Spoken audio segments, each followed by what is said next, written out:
నేను మీ సునీల్ కుమార్ గాజుల. మనం ఏటీఎంలోకెళ్ళినప్పుడు డబ్బులు తీసుకునే క్రమంలో డబ్బులు రాకముందే ఏటీఎం కార్డ్ బయటకొచ్చేస్తూ ఉంటుంది.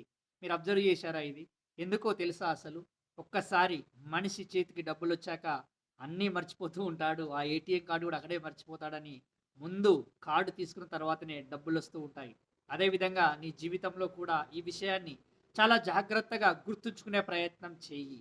నీకు అవసరమున్నా సరే, నువ్వు ఎవరి దగ్గరికన్నా అవసరానికి వెళ్ళినా సరే నువ్వు తీసుకున్నప్పుడు ఒకలాగా ఉంటూ ఉంటావు. ఇచ్చేటప్పుడు ఒకలాగా ఉంటూ ఉంటావు. అదేవిధంగా నువ్వు ఇస్తున్నప్పుడు కూడా ఇచ్చేటప్పుడు ఒకలాగా ఉంటూ ఉంటావు. వాటిని తీసుకోవాలి మళ్ళీ వసూలు చేయాలనుకున్నప్పుడు కూడా మరొకలాగా మారిపోతూ ఉంటావు. నిజమే కదా! జీవితంలో మనిషి చాలా సందర్భాలలో మారుతూ ఉంటాడని అంటూ ఉంటాం.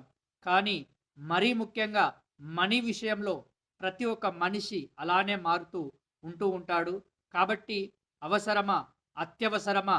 అనవసరమా అనే విషయాల గురించి ఆలోచించుకొని దానిలో ఒక అడుగు ముందుకేసే ప్రయత్నం చేయాలి.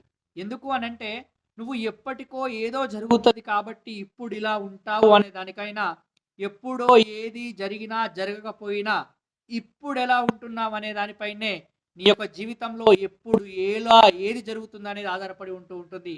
కాబట్టి దాని గురించి కొంచెం ఆలోచిస్తూ ఆనందంగా ఉండాలి అనుకున్నప్పుడు ఇటువంటి విషయాల గురించి జాగ్రత్తగా ఉండే ప్రయత్నం చేయి మిత్రమా.